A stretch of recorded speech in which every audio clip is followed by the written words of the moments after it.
देखिए word word जो है ना, वर्ड ये भी एम एस ऑफिस का हिस्सा है और एक्सेल भी एम एस ऑफिस का हिस्सा है। वर्ड जो है, वर्ड में डॉक्यूमेंट्स बनती हैं, इसमें भी डॉक्यूमेंट्स बनती हैं, लेकिन नेचर चेंज है इनका।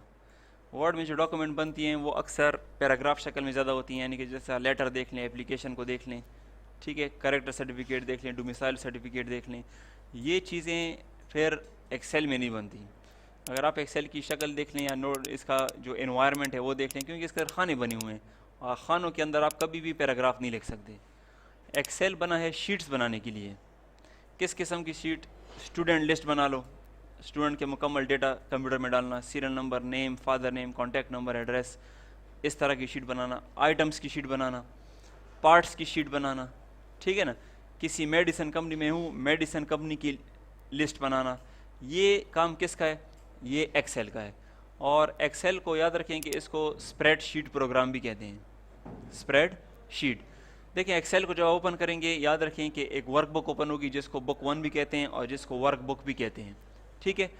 वर्कबुक में आपके पास शुरू में 3 शीट्स होंगी। शुरू में देखें शीट 1 है, नीचे स्टार्ट के बटन के साथ ऊपर देख लें, शीट 1 है, शीट 2 है और फिर आपके पास शीट 3 है।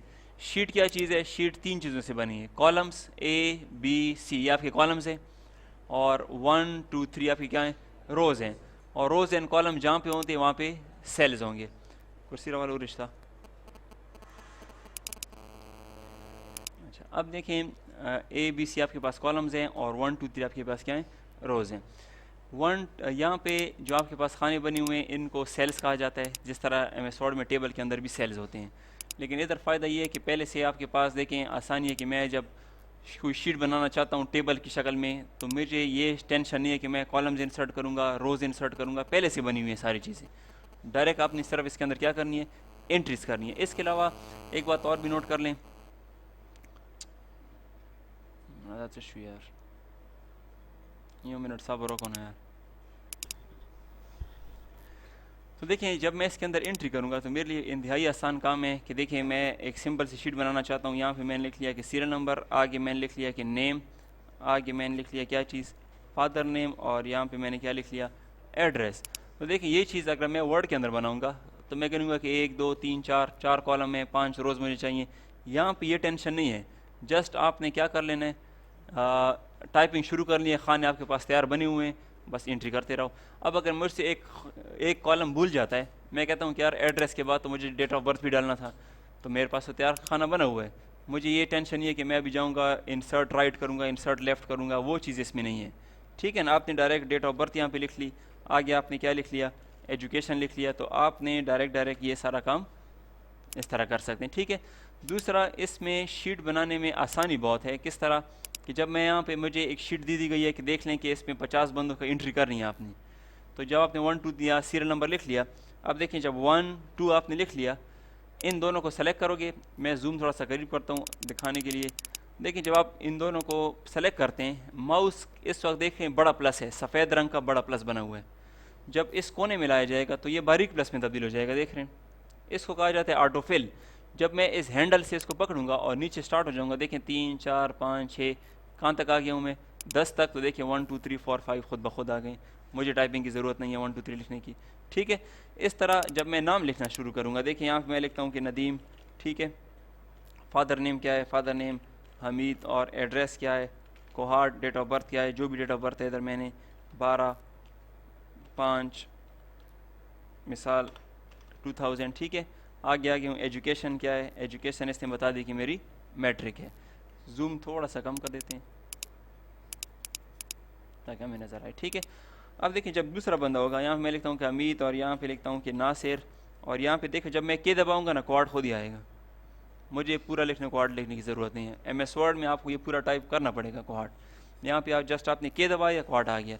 इस तरह डेट ऑफ बर्थ मैंने लिख ली, मैट्रिक, अब जब एम दबाऊँगा यहाँ पे खुद ही मैट्रिक आ जाएगा, मुझे लिखने की ज़रूरत नहीं है, ठीक है ना। इस तरह देखें, अब यहाँ पे अगर मैंने, एक बंदा कहता है कि मेरी FSC है, और एक बंदा कहता है कि मेरा क्या है? BA है, एक कहता है कि मेरा DAE है, जो 3 मंथ्स का ना 3 ईयर्स का डिप्लोमा होता है, ठीक है ना, वो है। अब जब मैं नीचे वाली एंट्री करूँगा, ये भी कहता है कि मेरा BA है, मैं जब B दबाऊँगा BA आएगा, जब F दबाऊँगा FSC आएगा, और जब D दबाऊँगा D आएगा, और जब M दबाऊँगा तो मैट्रिक आएगा, मुझे लिखने की ज़रूरत नहीं है। MS वर्ड में आपको टाइपिंग करनी पड़ेगी पूरी। तो जब भी आप टेबल शक्ल में चीज़ बनाओ उसको किसके अंदर बनाया करो, एक्सेल के अंदर बनाया करो, आपके लिए आसानी होगी। ठीक है, दूसरी अब इसमें थोड़ा सा टेक्निकल बातें हैं वो हमने डिस्कस करनी है। वो ये है कि देखें serial number, name, father name, मुझे एजुकेशन के बाद लिखना है कॉन्टैक्ट नंबर, तो मुझे कॉलम इंसर्ट करने की ज़रूरत नहीं है क्योंकि पहले से कॉलम आपका बना हुआ है। जस्ट आपने यहाँ पे क्या लिख लोगे कि कॉन्टैक्ट नंबर। लेकिन अगर मुझे बीच में चाहिए कॉलम, यानी कि मैं आपसे कहता हूँ कि यार मुझे डेट ऑफ बर्थ और एजुकेशन के दरमियान में लिखना है डिस्ट्रिक्ट दरमियान में, तो देखें कॉलम याद रखें ना कि एक्सेल में कॉलम हमेशा लेफ़्ट साइड पे इंसर्ट होगा। कौन सी साइड पे? लेफ़्ट। मुझे अगर इसके और इसके बीच में चाहिए तो मैं इस पे नहीं आऊँगा बल्कि किस पे आऊँगा? इस पे, क्योंकि लेफ़्ट साइड पे करूँगा तो लेफ़्ट साइड पे इंसर्ट हो जाएगा, दरमियान में मुझे चाहिए।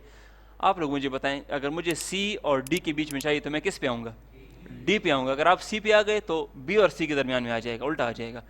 अब मुझे चाहिए ई और एफ के दरमियान, तो मैं किसके ऊपर आ जाऊँगा? देखो एफ के ऊपर आ जाऊँगा, राइट क्लिक करूँगा और यहाँ से क्या कर दूँगा? इंसर्ट। तो देखिए यहाँ पे क्या इंसर्ट हो जाएगा? कॉलम इंसर्ट हो जाएगा। और यहाँ पे मैं जो भी लिखना चाहता हूँ, यहाँ पे मैं डिस्ट्रिक्ट लिख के बस उधर कोहाट है जो भी है वो मैं इस तरह टाइपिंग शुरू कर दूँगा। क्लियर है? और अगर किसी कॉलम को, एक कॉलम या मजीद कॉलम्स को डिलीट करना है तो उसी के ऊपर राइट क्लिक करके यहाँ से आप क्या कर सकते हो? डिलीट। देखिए कॉलम डिलीट हो जाएगा। दो को डिलीट करना है, राइट क्लिक करके डिलीट, दो कॉलम डिलीट हो गए। इन दोनों को डिलीट करना है, राइट क्लिक करके यहाँ से क्या कर सकता हूँ? डिलीट। ये भी आपके क्या हो सकते हैं? डिलीट हो सकते हैं। ठीक है, अब आते हैं रो की तरफ। अगर मैं आपसे कहता हूँ कि मुझे 10 के बाद 11 लिखना है तो क्या मुझे रो इंसर्ट करने की ज़रूरत है? नहीं है ना। MS वर्ड होगा, टैब का बटन इस्तेमाल करोगे, रोज़ को इंसर्ट करते रहोगे। यहाँ पे 11 लिख लो, नीचे आ जाओ, 12 लिख लो, नीचे आ जाओ, 13 लिख लो, कोई मसला ही नहीं है। ठीक है, अब बात यह है कि अगर मैं इन दोनों को सेलेक्ट कर लेता हूँ, चलो इसको मैं नीचे ले आता हूँ इस तरह, सोचें कि हमने सारे नाम लिख लिए ये वाले। अब मुझे बीच में रो चाहिए, दरमियान में। मैं आपसे ये कहता हूँ कि 4 और 5 के दरमियान में मुझे एक खाली रो चाहिए, मुझसे भूल गई है। तो याद रखें कि कॉल रो हमेशा ऊपर इंसर्ट होती है।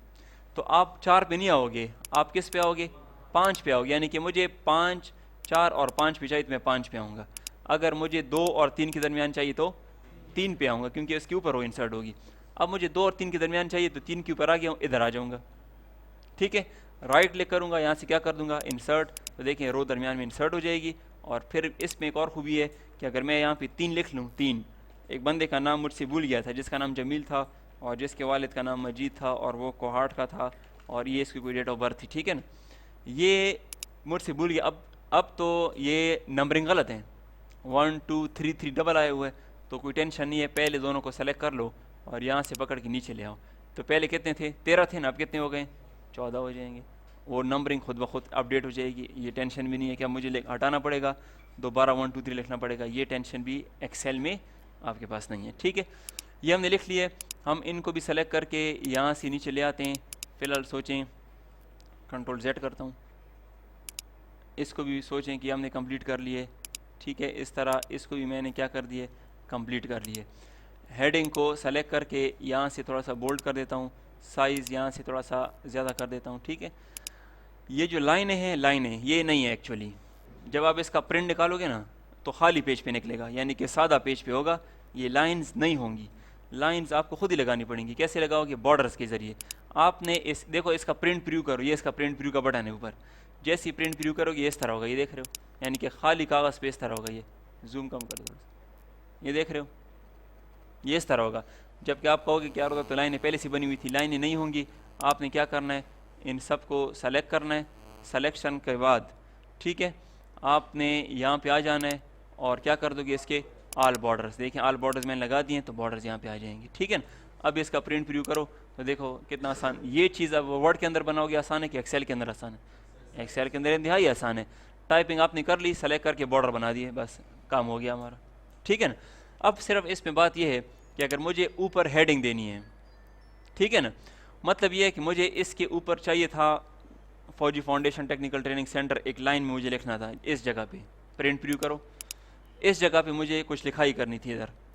ठीक है ना, तो ये देखिए मुझे तो ऊपर, मैं तो ऊपर रो इंसर्ट कर सकता हूँ ना। काम पे आ जाऊँगा, 1 के ऊपर आ जाऊँगा, राइट क्लिक कर दूँगा, क्या कर दूँगा? इंसर्ट। एक रो इंसर्ट हो जाएगी, राइट क्लिक करके इंसर्ट, दूसरी रो इंसर्ट हो जाएगी। अब ये अलग अलग खाने हैं। एक सेल के अंदर मैं फौजी फाउंडेशन कोहार्ट नहीं लिख सकता, लेकिन अगर इन तमाम सेलों को एक कर दिया जाए यानी कि मर्ज कर दिया जाए तो फिर तो लिखा जा सकता है। ठीक है, तो मर्जिंग, यहाँ पे ये मर्जिंग का बटन, ये देख लें आप, ये मर्जिंग का बटन है। इस बटन पे जो मैं क्लिक कर दूंगा तो यहाँ पे देखिए लाइनों के दरमियान वो लाइनें ख़त्म हो गई हैं, एक मुकम्मल स्पेस बन गया है। यहाँ पे क्लिक करके मैं इधर आ जाऊँगा और क्या लिख लूँगा कि फौजी फाउंडेशन TTC कोहार्ट। अब इस तरह दूसरी जो लाइन मैंने छोड़ी थी उसको भी सेलेक्ट करके यहाँ से यहाँ तक क्या कर दूँगा, मर्ज कर दूँगा। सेलेक्ट करके, सेलेक्ट हो गया, यहाँ से क्या कर दिया, मर्ज। और इधर मैंने लिख लिया कि कंप्यूटर स्टूडेंट्स क्या चीज़, डेटा। सेलेक्ट करके इसको बोल्ड कर दिया, इसको भी सेलेक्ट करके बोल्ड कर दिया, इसको सेलेक्ट करके इसका साइज़ थोड़ा सा बड़ा रख दिया। प्रिंट प्रीव्यू कर लो। ये चीज़ बनाओगे वर्ड के अंदर बनाओगे कि एक्सेल के अंदर, कितना आसान है। याद रखो कि सोचें कि मैंने आपको एक पेपर दे दिए और उसमें इस तरह का डेटा है कि आपने टाइप करना है। ठीक है, तो ऊपर कितनी लाइनें हैं, 1 2, 2 लाइनें हैं ना। तो 2 लाइनें जब हैं तो आपने क्या कर लेना है, आपने पेपर तो आपके हाथ में होगा, आप एक्सेल को ओपन कर लोगे। ठीक है, कितनी लाइनें थी, 2, ऊपर से 2 लाइनें छोड़ दोगे, यहाँ से शुरू हो जाओगे। ठीक है, शुरू हो जाओगे। यहाँ पे आप क्या लिख लोगे, सीरियल नंबर, यहाँ पे क्या लिख लोगे, नेम, और यहाँ पे मिसाल के तौर पर क्या लिखा हुआ था, फादर नेम, यहाँ पे लिखा हुआ है कि एज, और यहाँ पे लिखा हुआ है मिसाल के तौर पर क्या चीज़, कॉन्टैक्ट।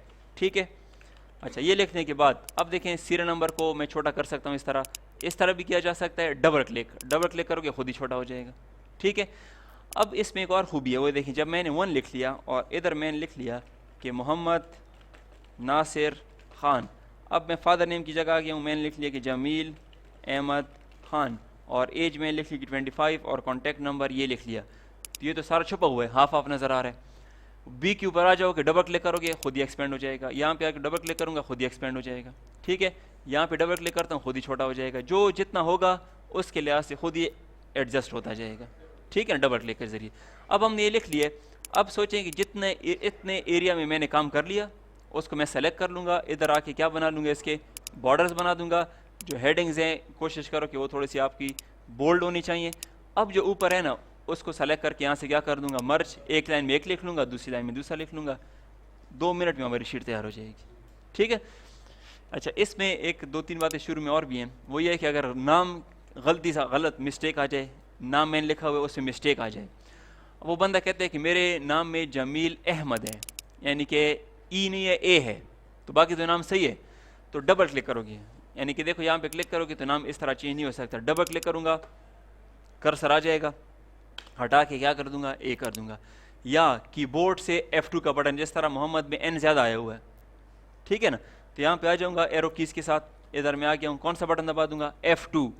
कीबोर्ड से F2 का बटन दबाता हूँ, कर्सर आ जाएगा इसके अंदर, इस तरफ आ जाऊँगा और इसको हटा के एंटर का बटन प्रेस करके मैं डेटा को चेंज कर सकता हूँ। क्लियर है।